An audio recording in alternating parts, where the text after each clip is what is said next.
빠르게 쉽게 알려주는 법률 노하우 짜잔 안달로입니다. 안달로입니다. 안녕. 저번 시간에는 우리가 가압류에 대해서 배워봤는데 잠깐 설명한 가처분에 대해서 오늘 알아볼게요. 아빠 저번엔 가압류를 배웠는데 이번에는 가처분이 뭔지 좀 알려줬으면 좋겠어. 가처분이란 한마디로 권리에 대한 채권, 보전을 하는 것을 가처분이라고 그래. 권리. 가압류는 금전 청구 채권을 보존하기 위한 것이라고 하면 가처분이라고 하는 것, 즉 가처분이라고 하는 것, 그것은 권리에 대한 집행을 보존, 권리에 대한 청구권을 보존하는 것이 가처분이라고 해. 가장 쉬운 예를 들자고 하면 요즘처럼 이렇게 집값이 폭등을 하잖아.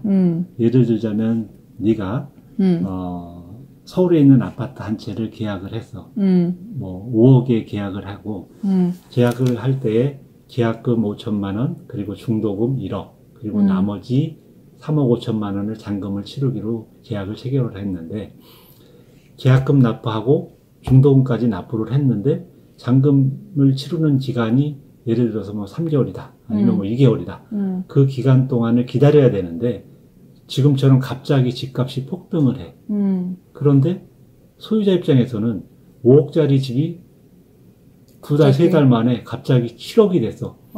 그렇다고 하면 다른 마음이 생기겠어? 안 생기겠어? 다른 사람도 팔고 싶겠지, 더 비싸게. 그렇지, 더 비싸게. 물론 그건 형사상 문제가 될 수도 있지만 이에 어찌됐든 그것을 매수한 네 입장에서 보자고 하면 잔금 치를 때까지는 매도인이 저 집을 그냥 유지했다가 나한테 잔금 받고 소유권을 나한테 넘겨줘야 되는데 들어보니 갑자기 누군가가 몇 억을 더 준다고 하니 그 사람이 혹해서 팔아버릴 가능성이 있다, 위험성이 있다라고 하면 그때 바로 법원에 그 부동산 처분금지 가처분이라는 것을 신청을 해서 집행해 놓으면 돼. 그렇다고 하면 가처분이란 내가 잔금 지급 기일까지 채권 보전을 하기 위해서 그 소유권을 다른 사람한테 처분하지 마세요 라고 등기부상에 등기를 해놓은 것, 즉 집행을 하는 것을 가처분 집행이라고 하는데, 그렇게 되면은 가처분 이후에 다른 가압류나 소유권 이전이나 기타 등등 어떠한 법률 관계가 생성이 된다 하더라도 나중에 가처분권자가 순위 보존을 해 놓은 그 집에 무슨 말인지 모르겠어. 순위 보존을 해왔다는 게 뭐야? 가처분 집행한 날짜가 있잖아. 집행되어 있는 그 가처분 기입 등기 이후에 어떠한 권리관계의 변동이 있다 하더라도 나중에 잔금 치르고 가처분권자가 소유권을 이전받으면 그 밑에 들어와 있는 모든 권리관계는 다 소멸되는 거야. 효력이 없어져.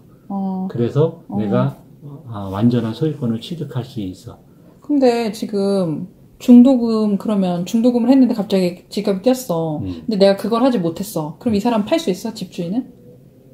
물론 선의의 취득자, 예를 들어서 이것이 다른 사람한테 매매 계약이 체결된 사실을 모르는 사람이 그걸 예를 들어서 7억도 괜찮은 집이야 라고 해서 매매 계약 체결하고 소유권 이전 받아가. 그러면 소유권, 예를 들어 이중매매라고 하는데, 이중매매 계약은 소유권을 먼저 취득한 사람이 그 부동산의 소유권을 완전히 취득하는 거야. 그럼 중도금은 냈어도 이 사람이 7억에 그 자리에서 바로 완부를 해버리면. 그렇지. 그러면 나는 중간에 중도금 그거 내고 그냥 끝나는 거야? 그럼 그것만 물론 받고? 중도금하고 계약금의 배액의 위약금을 청구할 수는 있겠지만 예를 들어서 위약금이래야 실질적으로 집값이 올라가는 것보다 현저하게 적겠지? 그러니까 그런 손해를 볼 수 있지. 물론 그렇게 중도금을 지급받은 상태에서 타의 매매를 했을 경우에 형사상 범죄가 성립될 가능성은 있지, 보통. 그렇지만 그건 그거고 실질적으로 소유권을 잃어버리면 그것은 행위처벌인 형사처벌과는 관계없이 나는 계약금의 배액인 위약금만 받고 결과적으로 그 높게 올라간 그 집은 소유권을 취득할 수 없는 경우가 생기는 거지. 그럴 경우를 가처분이라. 대비해서 처분금지 가처분이라는 것을 신청을 해놓으면 되는 거야. 이거 가처분이랑 좀 관계 없는 걸 수도 있는데 그럼 예를 들어 갑자기 쓰레기장에 들어온다 그래서 내가 중도금까지 냈는데 떨어졌어. 집값이 엄청. 그러면 어떻게? 마찬가지.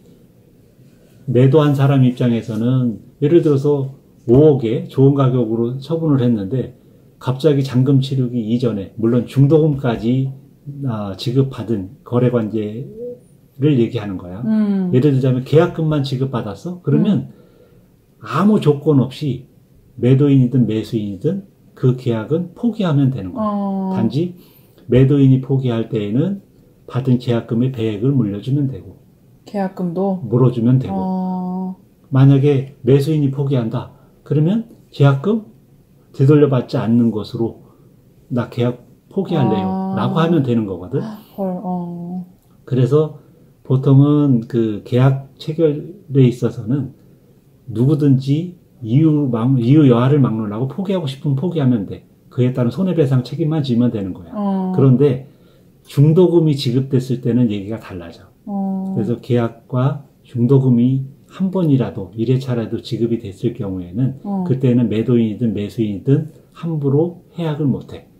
그래서 네가 얘기한 것처럼 계약을 체결을 해놨는데 갑자기 뭐 쓰레기 하치장이 들어와서 갑자기 집값이 폭락을 했어.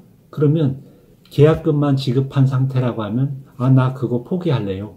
그래도 계약금은 어쨌든 포기하고. 그렇지. 포기하고 계약을 해지할 수 있고 반대로 물론 이제 그 사실을 고지하지 않았다고 하면은 이제 책임 그 계약 파기의 책임이 누구한테 있느냐를 따져봐야 되겠지만 기본적으로 뭐 알면서도 해서 아무 생각 없이 고지를 받았는데도 계약을 체결하고 그리고 집값이 떨어졌다.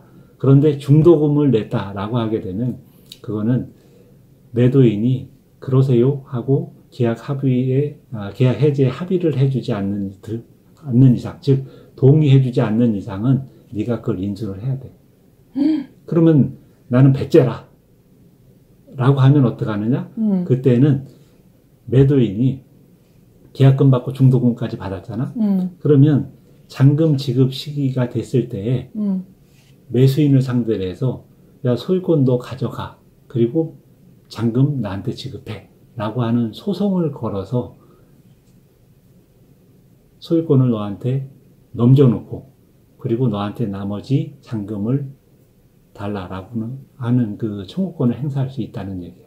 그러면 어쨌든 계약금이랑 중도금 날리는 거네. 아니지. 날리는 게 아니라 너는 좋든 싫든 그 집을 인수할 수밖에 없는 거지. 살 때 진짜 조심해야 되겠다.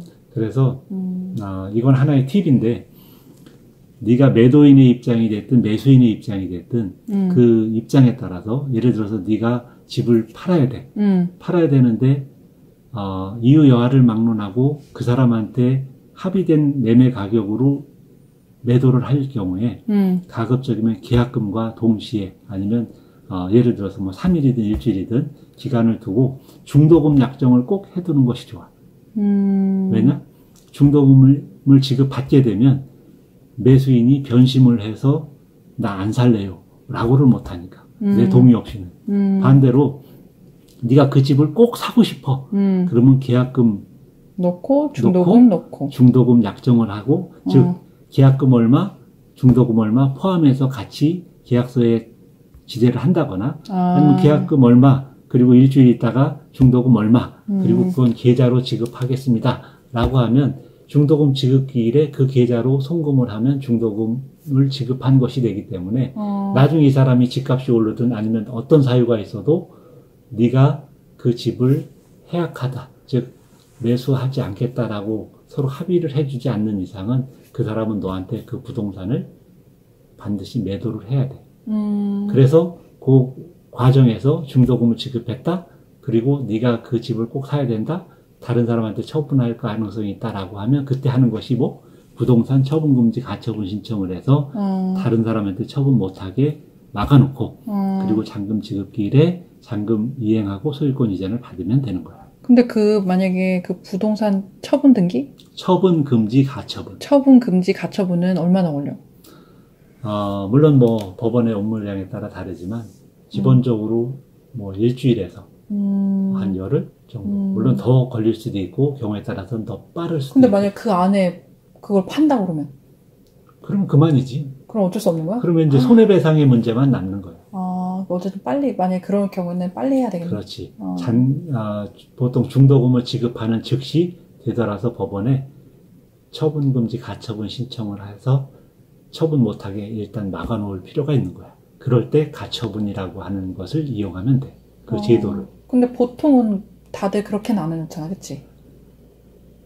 대개는 그렇게 안 하는 경우가 많지.